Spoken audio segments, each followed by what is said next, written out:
ntabwo yaje abakobwa beza akajya akarongora yarongoye cyane yarongoye abakobwa bo mu Rwanda none atarabarongoye yaraje arabarongora n'akatura baza yaranateye inda hano mu Rwanda zazubi biza bisumwana ariko yaramufite na Satiba ashobora kuba afite abana barenga nka 6 hano i Kigali ndashaka kuzongera umwana wa FIZZO umwana wa FIZZO nzakwereka ahubwo umugore ahubwo ngiye nzakwereka abakobwa Satiba yateye nuko nzakwereka abakobwa Satiba yateye inda urumva bagera muri 5 kuba SKY2 tuzaheze buri ndavuga ati Satiba ejo atazajya kundi potinga akavuga ati ariko nawe afite abandi bakobwa abafite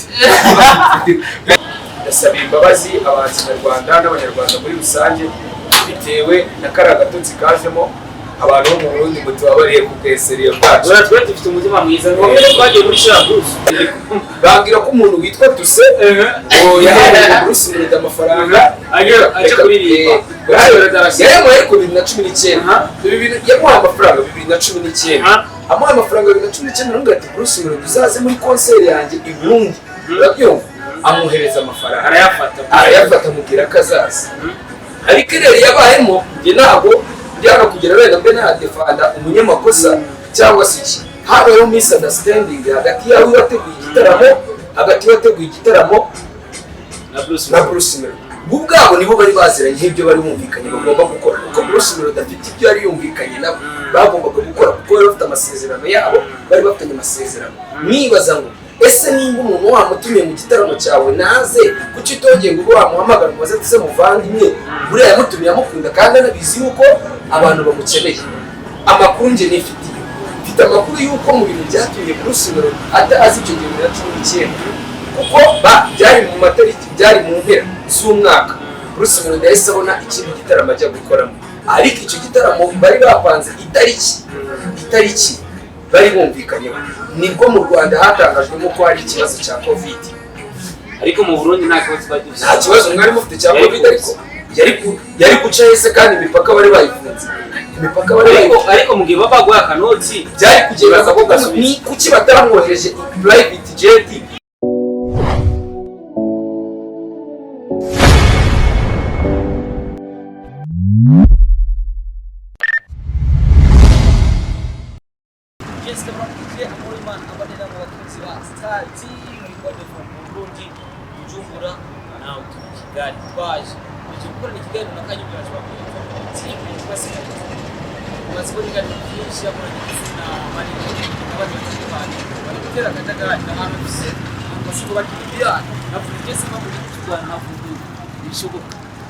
yewe nyene zankora ibintu nyene mba namanje kwiyumvira ni TNG Mr. Recorder Mr. Meat yini Star TV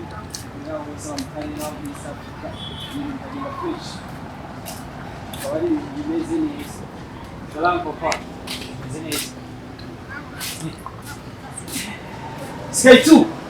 uko fresh kukocha ingani nabaye imipira ya bira imipira y'izibukira shaka barapitishiza byaganje ntabwo dukina uno munsi ntabyo gukina byorere mu gihe abagiye abanesheje umutwe cyane ntabwo nikora byorere mpitishaza rimwe ritabaho mbabara sigaye tumeze neza ariko nta kuntu bimeze oya imipira ariko ibiri mu ngani ntayirimo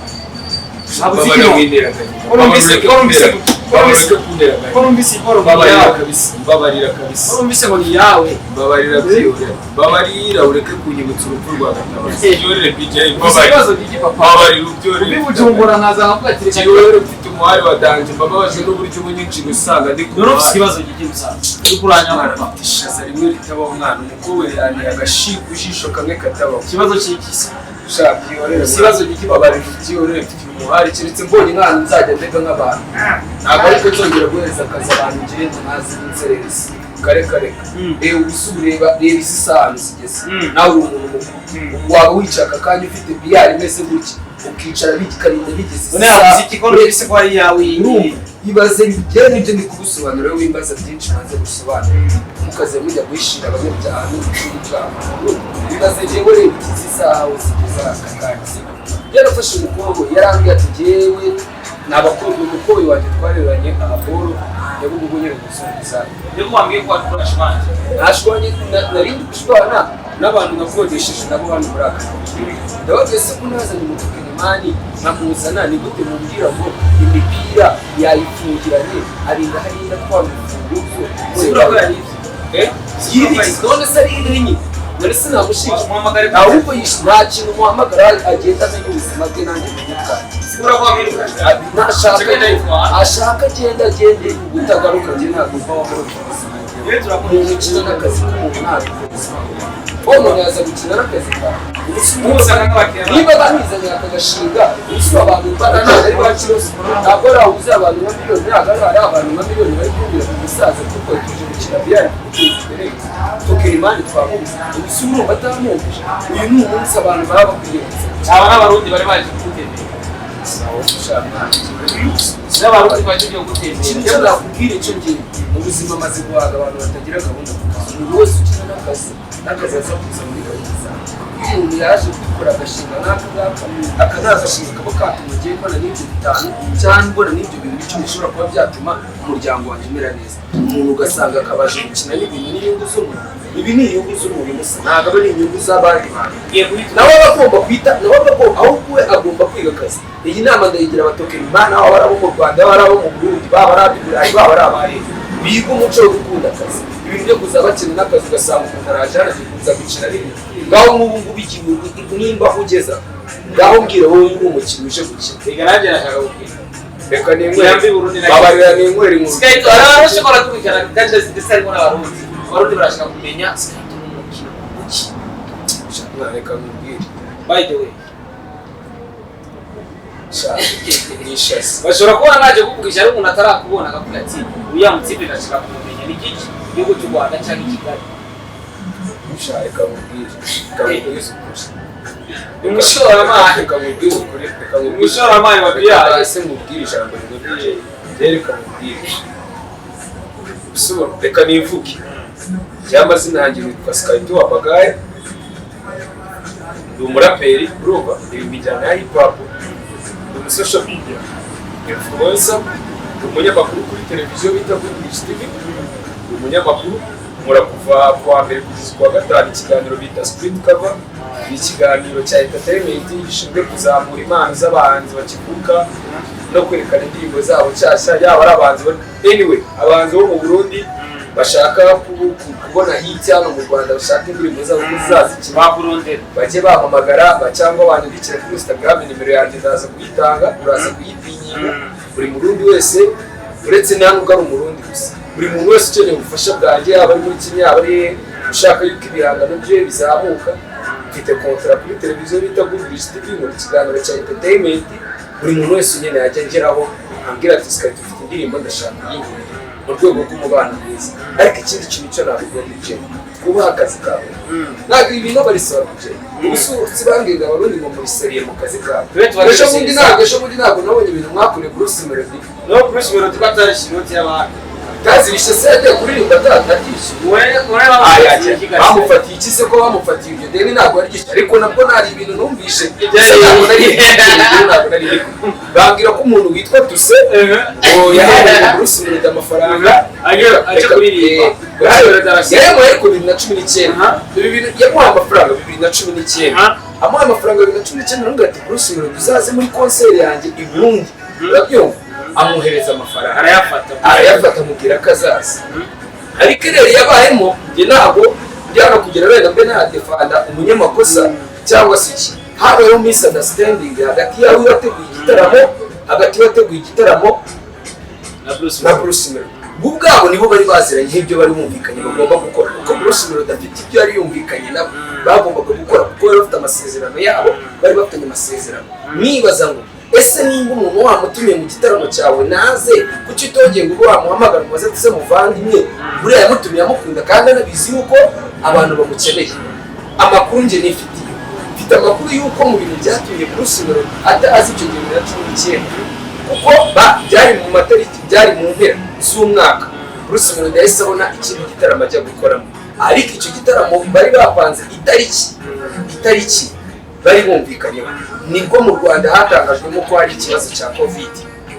ariko mu Burundi nta kibazo twari dufite. nta kibazo mwari mufite cya covid, ariko yari guca hese kandi imipaka bari bayifunze. Imipaka bari ariko mu gihe baba baguha akanoti byari kugera ni kuki bataramwohereje private jet kuko byikoshe ijyana n'umunsi bari bamuhaye Bruce Melody amanota atari kubera yuko nawe ujya gushora amari cyangwa utarayikeneye amafaranga yarayakeneye. Ibyo ndabyumva, ariko ngiye mu makuru nifitiye, ngiye amakuru yanjye nifitiye nayo nari kukubwira. Bruce Melody icyatumye atajya muri kiriya gitaramo ni ukubera covid, kuko ku itariki yari kuba yajya kuririmbiraho nibwo batangaje mu Rwanda yuko habonetse icyitwa covid. Urabyumva, iyo covid yari yaje rero imipaka bari bayifunze, singuye ikibazo. ariko muri icyo gihe bari gufata bakimura sho bakayishyira undi munsi cyangwa amahera agasubiza. Amahera yasubiza gute kandi yarayamuhaye muri kontere? Ntabwo byari birimo. Kandi Bruce Melody yaravuze yuko we na Tuzi babiganiriyeho, akamubwira ati njyewe sinzaboneka, nzaboneka igihe iki n'iki. Ahubwo ikintu cyabayeho Bruce Melody yahise abona ubwo yaciye gukora iyindi show. Yayikoreye mu Burundi. Iyi show ari gukora yayikoreye hari iwanyu bari kuvugana rero bumva se ukuntu byagenze. None se nimba uwo muntu yarabimenye, nimba atari akagambane karimo, ko uwo muntu Bruce Melody yatangiye gupostinga avuga ko azajya kurimbira mu Burundi, kuki atamuhamagaye mbere yuko ajya kumuteza itangazamakuru ngo amubwire ati Bruce ntabwo uzakora iki gitaramo utangishije, agatuma Bruce Melody aza gusebera mu Burundi, akaza kuki yagiye kumufatira ku kibuga cy'indege? ariko icyo wamenya nuko abamanageri ba Bruce Melody Gael ndetse ari kumwe na bari uretse gatoya Gael asheshe ubundi. Gael Bruce Melody yabanje kugira manager bitatu, ndabyibuka 2019 igitangaza. Ndabyibuka ko ariko Isibo yari imeze nkaho iri kuza, Isibo TV nibwo yari iri kuza, kuko njye umwe mu bantu batangiranye na Isibo TV na The Choice Live, televiziyo yari ya Bruce Melody na Jado bita Isibo TV, ni televiziyo ikora hano mu Rwanda. Iriya televiziyo ya Jado ukora kugira boss wawe ndetse mvugira yahoze ari boss wawe kandi basi uburaje Bruce Melody yabaye boss wawe. Rero numva uvuze ngo Isibo TV yari yanutenya yari ya Jado na Bruce, urumva bari bayifatanyije. Bruce Melody yari umushyira wa boss wawe muri icyo gihe, aho bwose gushirwa Isibo. None se kuri kunshinja jewe ntabwo yari boss wanjye se? Jewe hari icyo bita The Choice Live ikorwa na Philipita na Irene, urabyumva. Ariko Irene akaba ari umunyamakuru wakoreraga kuri Philipita, yakoraga kuri tele. Mu masezerano natanye na Irene yo gukorana twari abantu bakorera ku Isibo TV, n'ibiganiro byakoraga, kuko ndabizi n'abantu bari mu Burundi barabakurikiranye, bafite n'abafana benshi. Abafana banjye bo mu Burundi ndabasuhuje. Reka mbasobanurire ikintu kimwe. Icyo gihe 2019 Jado niwe wari manager wa Bruce Melody. Ntabwo nibaza ukuntu iryo kosa bagiye kurifata bakaza kwivanga mu kazi ka manager mushyashya ari we Gael, manager wa Bruce Melody mushyashya, barangiza bakajya kumufatirana n'umuhanzi we biteguriye igitaramo, bakarinda bajya kumufatira ku kibuga cy'indege, bakajya kumuteza polisi bingana. ariko SKY2 rega ndakubaza ikintu kimwe, umuntu akufitiye ideni ari umuntu akubwira ngo umufatire aha ngaha, ntafatiraho umubonye. Ntabwo yari yabibonye se? Ntabwo yabonye post? Ntabwo yabonye post rega hawe mu Burundi hari hari iminsi igikobwa ngo mubwire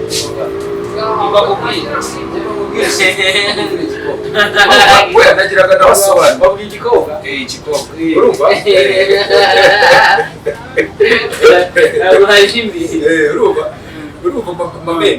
urumva aho hantu habaye mu misunderstanding hagati yabo hari ubwumvikane buke. Ariko nanone Tuzi hari uburyo yazanyemo ubusnitch, hari uburyo yasnitchinze buze. Tuzi yaza kuba ari umwana mwiza cyangwa se ari umuntu muzima, yari kubwira Bruce Melody mu gihe yabonaga ari gutangaza igitaramo akavuga ati Bruce, nubwo uri gutegura igitaramo hano mu Burundi, umenye ko uko byagenda kose uzagishyura. Bruce agaturuka hano mu Rwanda bizi yuko ari bwishyura umuntu. Ariko Bruce Melody yaje mu Burundi azi ko batarumvikana, ariko bakavuga ati bari baravuganye. None se ubu njyewe ibintu ndi kuvuga ntabwo ndi kuvuga amakuru njyewe natoraguye cyangwa se njyewe n'iby'ahandi hantu. Amakuru ndi kuvuga ni amakuru nzi guturuka 2019, ubwo se umuntu uza kubikira 2022 hari hashize imyaka ingana. None Bruce Melody yari bwaze mu Burundi, none yari buzaza n'ubundi yari buzaza. None se kuki k'amafaranga bavuga ko ari miliyoni 30 zagiye kuba 60, kuki yavuze ngo ndaramwishyura miliyoni 30 washyira iminota ngakavuga ngo ndarashaka SKY2 yarashoye imari none se wowe ntabwo wahomba ubu twese ntabwo twabye ntabwo twari dufite wahomba mwamubwiye ikintu twumva uri guhomba none se uyu munsi wowe wahomba kwera niba bari kubona nk'inyama yanjye hano reka ngiye wahomba Bruce Melody yaje mu Burundi ukabura abantu baza kumurara aho byo birumvi aho wahomba amaheruka yaho iyapfa afite icyo gitaramo biva Buravani ntiyapfuye nta ariho ikizi wari kwishyuza umuriro manager watori n'uwoti ntabwo ari Bruce Melody Bruce Melody arajya ko amera atora manager tuse yavuganye na Jado ko yavuganye na Bruce Melody ku giti yavuganye na Bruce Melody none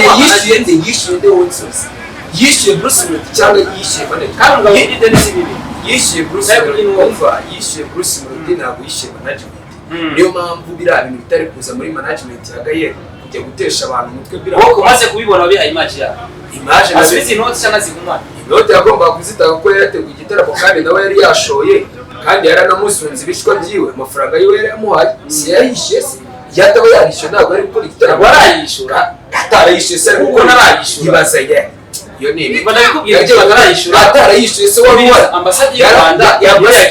yagiye mu kirego iri mu kihe kirego se uri mu kirego cyo kuvugana ko yarashura kwishyura ku kibanza izo miliyoni ubwo bashatse amafaranga y'ikirego yari yicara SKY2 Mahera yicara bari barakora abari muri transaction ndabyumva amafaranga bari muri transaction se n'umushoramari musaza ubwo nakomeza ashore azahura n'abandi ariko rero bari biri hano byagaragaye nawe uzayagezwe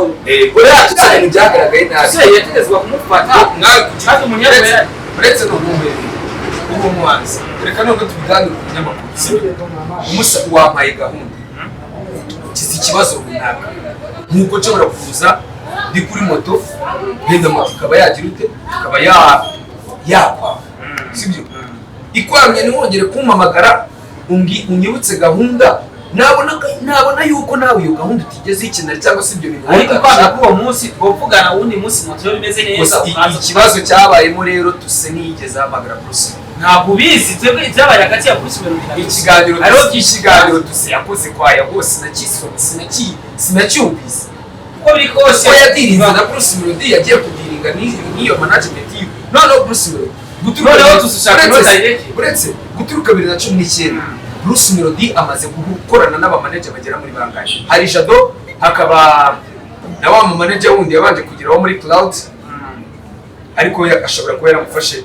uriya manager yasimburanye na Jado kuko Jado ntiyigeze arekora Bruce ahubwo yagiranye ubufatanye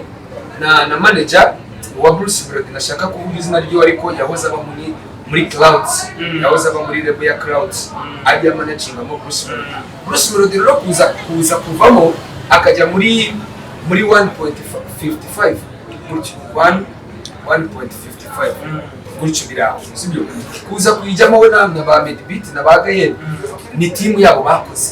bapanga igiteramo bavuga ati se dushobora kuba twajya mu Burundi tukagenda tugakorana nabo kandi mu by'ukuri nubwo bamuraburije ibyo yakoze mu Burundi mwarabibonye yarabanejeje yabahaye ingishimo kandi ishusho yatanze arahari ishusho rigaragara umutima mu bidufite dukunda buri muntu wese none se twese turawugira mwarabakira ariko mwaramukoteje abarundi nabo turetse ubu Kidumu naza agategura konseri hano mu Rwanda hari muri za Serena akaza agatwika tukajya kumureba nabo ba Big FIZZO baza mu Rwanda tukajya kubafana urabaza ariko none se mwarigeze ntabwo bizi ibyo none ngaho uretse tukaguruje SKY2 ntabwo yaje nta mu Rwanda akaza akajya kuba kuryana abana na banizo bo muri Urban Boys yigeze ahurira he nawe iki ntabwo yaje abakobwa beza akajya akarongora yararongoye abakobwa bo mu Rwanda none tarabarongoye yaraje arabarongora n'akatura baza yaranateye inda hano mu Rwanda zazubi biza bisumwana ariko yaramufite na Satiba ashobora kuba afite abana barenga nka 6 hano Kigali ndashaka kuzongera ku mwana wa Big FIZZO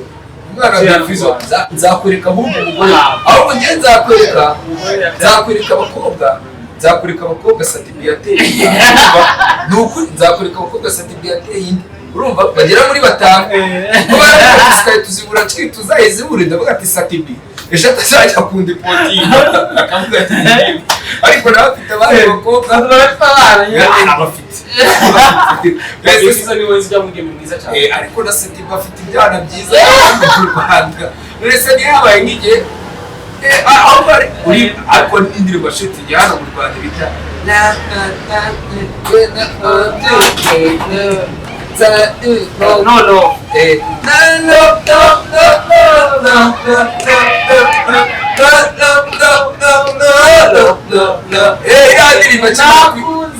bamujanye kure imiryango ikadutanya my friend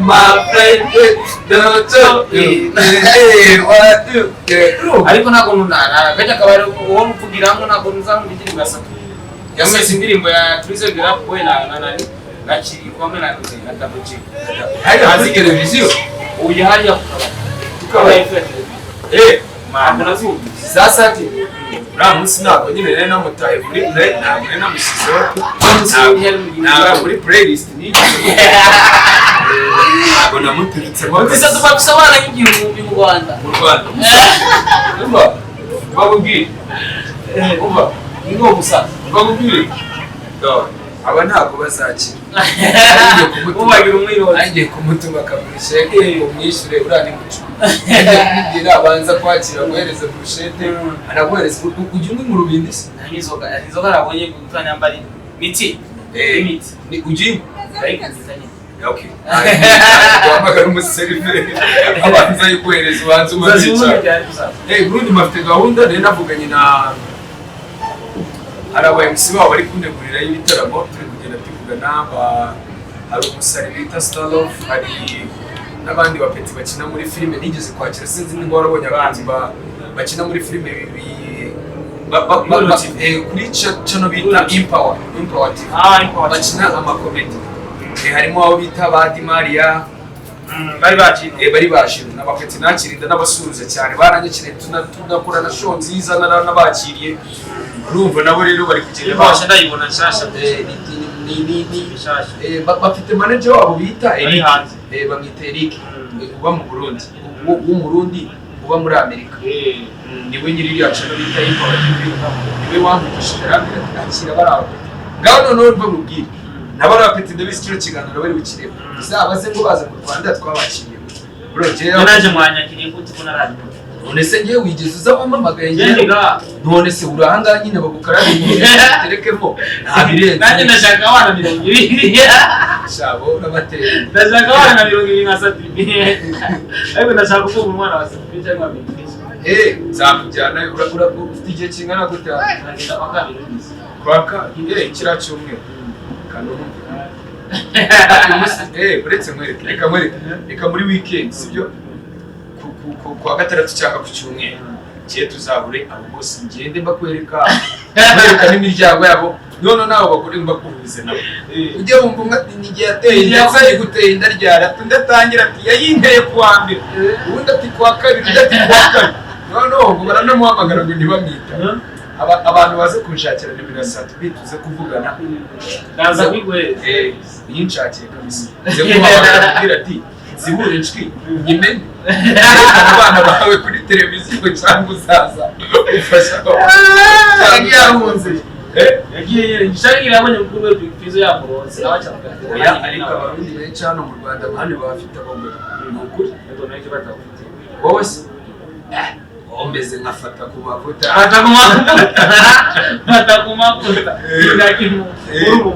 ngaje gukorwa mu mujama wawe n'umujama wanjye kabisa umuji wanjye fata umujama wanjye ndaza no kumubwira ko nahuye nawe yari umujama wanjye ndamubwira ati nawe n'umunyamakuru gusa wo mu Burundi umujama wanjye akunda gushikira hafi y'ahantu amaze kumusarari mu Burundi yaraje nabasosho muri abariyo kandi yaravuye yarafise ishozi bibiri yarazikoze yakoze isho muri miki yaje akora n'ingozi na kenisho Cumi ahubwo nawe na kenisho yaragiye pension na gapoche na se ari Chris yaraje na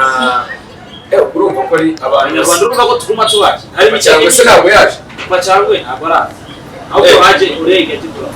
urege yaje hano mu Rwanda wari mubasha ari mubasha garazira indirimbo arazira gukora akavido karaho afite show nyine yari afite amashuri menshi mu yarafise show akora akavido nyine yerekana nyine arimo bagashira nyine narayibonye nabonye kumbi buriya yazizira video harimo abakobwa bambaye nk'ababikira harimo na papa harimo abantu benshi bagiye batandukanye iriya niyo yazize ariko iradirimbo yari imaze igihe aza gukora akanuze akavido kujya kuvuga ati ndafise show kumbasi ndafise show kumbasi kuri page yaravuga ati acezana mu bikira mu n'ababikira rero manu ngaba wigeme yambaye kujya kwa bikira rero ibyo cyane ariko vuba arafashe tugukomeza kumusengera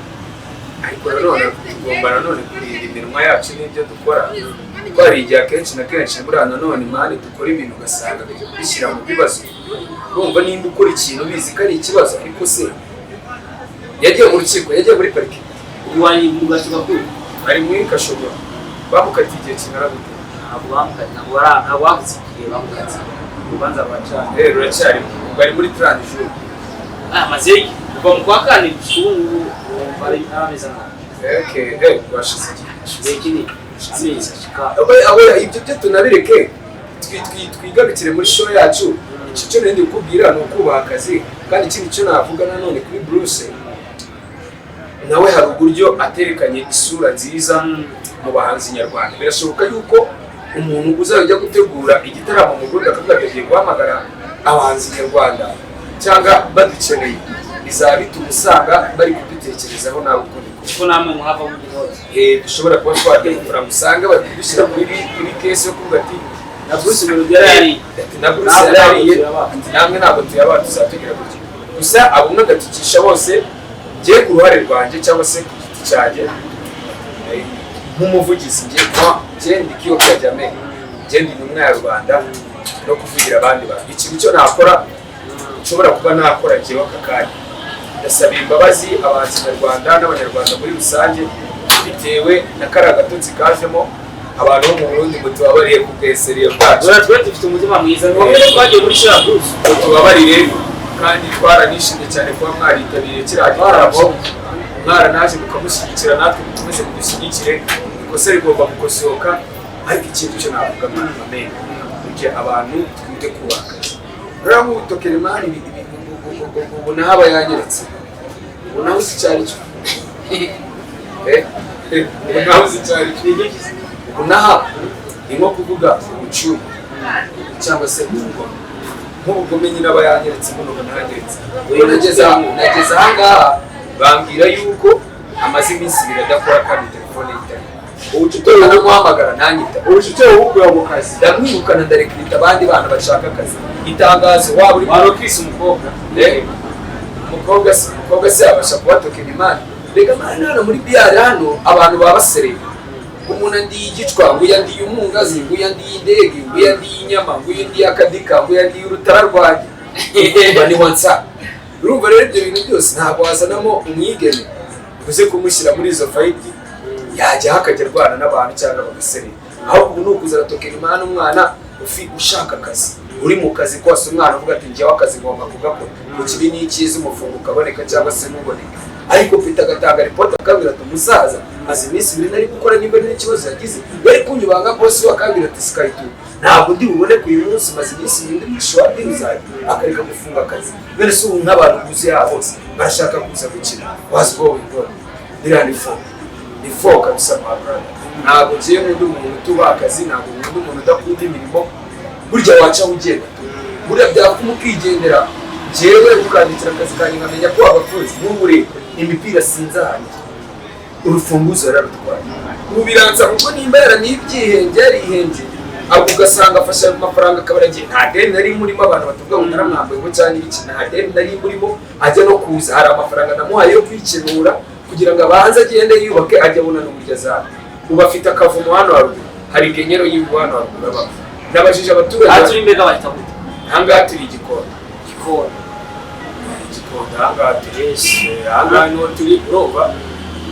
kugira abarundi bumva turi igikondo mani aba muri genyero hari haruguru mu kavumo kiwe urumva ni muri cebesizi ucamo hano ni inzira z'amacebesi ugeramo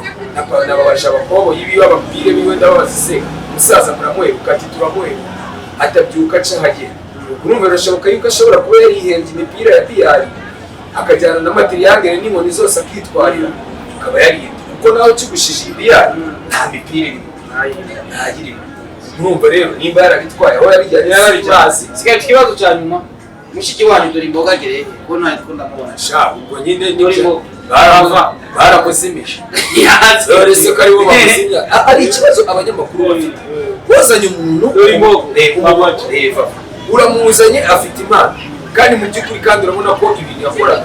byari ibintu byiza yizaniye indirimbo ubu abandi basani barayikoze abantu bose nsigaye nabiririmbe dore imbogo dore indwara yaciye yita imana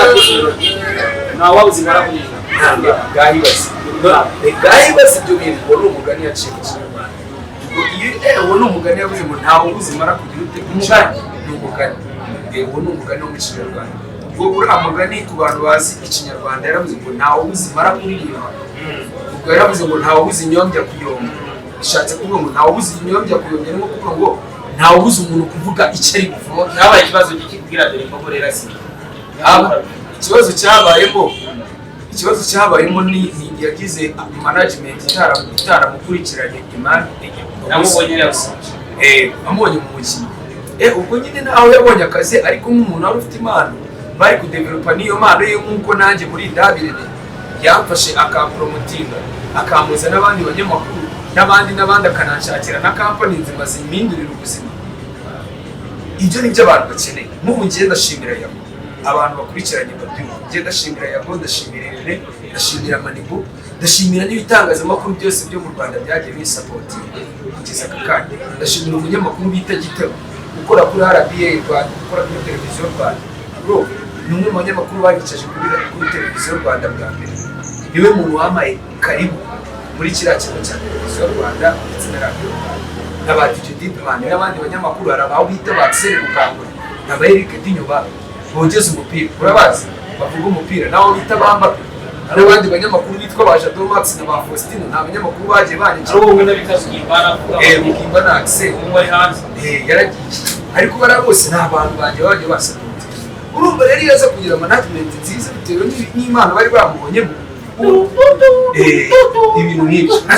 abo ni abantu bari gusapotinga ko se uyikazanya ariko ujya n'impano yaba umukomediye mwiza none se ntabwo abakomediye babaho uretse muri harimo umuntu ari guhita kiriyetinga nka komedi ya dore imbogo bakamushyiramo ari kubikina bakamukorera story hari abantu babazi kwandika story bakamwandikira story nziza bakavuga ati vava tugiye gukora story ivuga kuri ibintu byawe bagafata iyo story yiwe bakayidevelopa bakamufungurira channel yiwe yari kuzajya acishaho izo komedi ziwe ibyo biganiro byiwe abantu bakajyaho bakamukunda bakamwandastandinga bakamufata nk'umuntu ufite impano bakayidevelopa sibyo none so akakanya niba uvuye mu Burundi ukavuga ati yego ngeze mu Burundi reka nshake SKY2 tugende tuganire ni ukubera ko hari uburyo n'influences abantu hari uburyo abantu bakira ibyo hari uburyo hari abantu bakunda ibiganiro byanjye hari abantu bakunda analyse yanjye hari abantu baba bakeneye kuvuga ati se SKY2 arabivuga iki ibyo bintu kuba byewe abo banyamakuru barankoreye debate nk'iyo bakampa agaciro ko gatereka uyu muntu tuzamura impano yiwe nk'ubu ngubu ndi umuhanzi ndi umunyamakuru nkora ako kazi kose kandi iyo connection mbere Imana yanjye itagaragara kuko ngiye ngaragara bwa mbere Irene twakoreye ikiganiro mvuga mira slang yitwa Wabagahe na Makina iragendera trending abantu bamenye ngo insuzanyo urebye igezweho i Kigali cyangwa imaze igihite iyo uye n'umuntu hashize igihe uramubaza ati Wabagahe akubwira ati na Makina urumva ni iki imbogo rero yazimishwe n'abanyamakuru bamuzimije kuko bo bari kumufata bakamwubaka bakamubyutinga hakabaho n'umuntu umukunda umuha umurongo gendegerwaho w'ibyo agomba gukora bakareka kumukora akajagari ugasanga bose baramufashe yarari ku gitangazamakuru iki n'iki yarari kuri iki ibyo bintu bifasha ugafata umuntu ukamera nkaho uri kumugira nk'agatenesi uri kumwirukansa ugenda umukinisha ibintu nka miliyoni icyo gihe n'umuntu wamukundaga ahora ari bumufatira n'umunyamakuru wamuvumbuye bwa mbere yagombaga kumufata ntamurekure akavuga ati uyu muntu ugiye kumufata mu develope gutya niba warabibonye njye mbere yo kugira ngo Irene andekure kuko urabyibuka ko natangiriye kuri Afrimax nkorana na Bavyariye Irene arampata ashyira mu kibuga arangije aranangumana kuko hari igihe cyabayeho irena ngumana mara igihe ngewe ntemere kuba nakora ikindi kiganiro ku yindi channel ndi kuvuga ati ngiye kubakira platform yanjye kuri The Choice kugeza aho abantu bamenye bakankunda bakamenyera ku muntu niyo abantu baragiye baramenya baravuga ati Tuzi SKY2 kuri The Choice Tuzi SKY2 bize kurangirira ne amwagere nawe urakora kuri The Choice yabuze akora kuri The Choice no aza kugira gutya barande kuya ariko dekura avuga ati hari urwego mushizeho hari abantu maze kumushyiraho reka mugire ute uhereze n'ibindi bitangazamakuru urwego kura yahise amaya yagaragenda mbera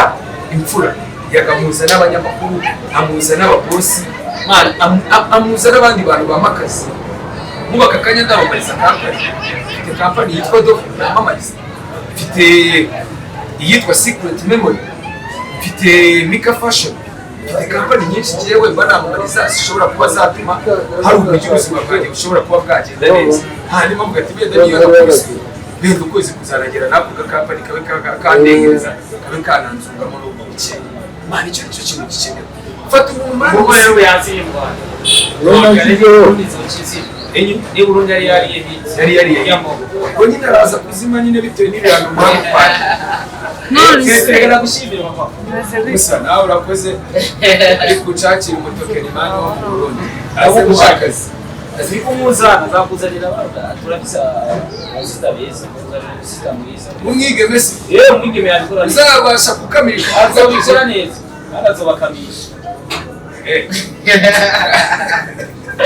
Yes, of course, my name is Mr. Code at the Energy. Nachisigara wavuze ngo ahita Kigali mu Rwanda ni muri buno bita Gikondo. Gikondo.